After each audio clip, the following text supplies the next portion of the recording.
Boa tarde, galerinha do Sérgio Sexto Ano.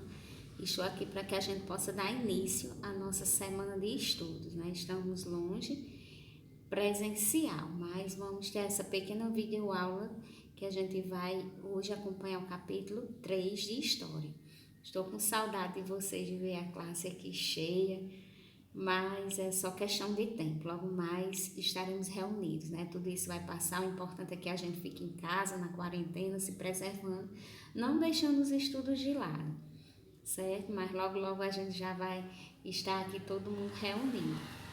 Então eu quero dar início nessa semana de estudos, seguindo o que o portal Positivo nos orientou, é o capítulo 3 de História, que vai falar do Crescente Fértil, Mesopotâmia e Egito.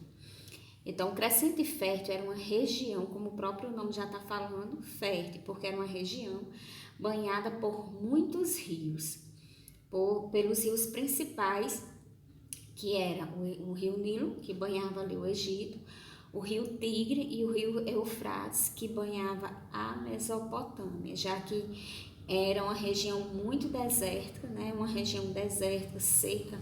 Então, as civilizações daquele lugar só puderam se desenvolver graças àquele rio. Aqueles rios, por quê? Porque era desses rios, da água desses rios que eles utilizavam para fazer agricultura, utilizavam como via de transporte, para abastecer as suas cidades. Então, aqui na página 12 do livro de resumos, né? Então, se vocês pegarem o material de vocês, no livro de atividades a gente pode encontrar um resumo muito bom aqui na página 12 que vai falar justamente sobre isso. Diz assim: características de uma civilização. Sociedade em que as pessoas exercem diferentes atividades além da prática da agricultura. Grupo de pessoas que se identificam por um elemento em comum com os antepassados, no caso, as pessoas que moravam naquela região, eles tinham uma cultura semelhante, produção cultural comum e domínio de um sistema de escrita, com exceção dos incas. Por que ele está falando isso com exceção dos incas? Porque os incas, eles não se estabeleceram na região do Crescente Fértil. Então, quais são as grandes civilizações desse Crescente Fértil? Os egípcios e os sumérios. Então, os egípcios e os sumérios são as civilizações mais antigas que se estabeleceram no Crescente Fértil. O Egito, como eu já falei no comecinho, banhado pelo rio Nilo, e os sumérios habitavam a região da Mesopotâmia. Mesopotâmia significa justamente isso, terra entre rios, porque a Mesopotâmia era banhada por dois rios principais, que eram o rio Tigre e o rio Eufrates. Então, o Egito, banhado pelo rio Nilo, e devido às suas cheias regulares, a margem desses rios eram férteis, e era justamente ali que se praticava a agricultura. A Mesopotâmia tinha o rio Tigre e o rio Eufrates.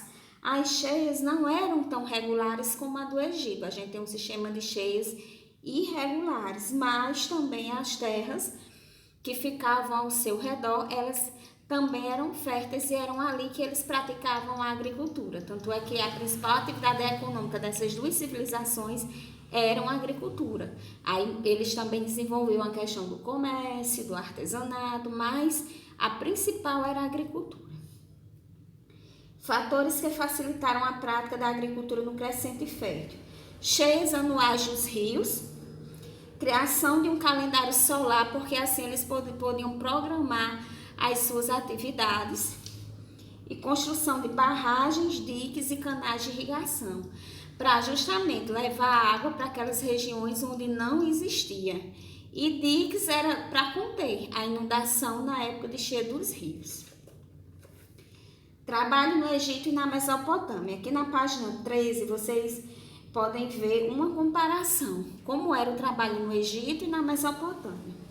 Então, os principais alimentos, né? Cultivavam cereais como a cevada e o trigo. Trabalhadores eram divididos em categorias. Nós tínhamos os camponeses, os escravizados, os militares e os escribas.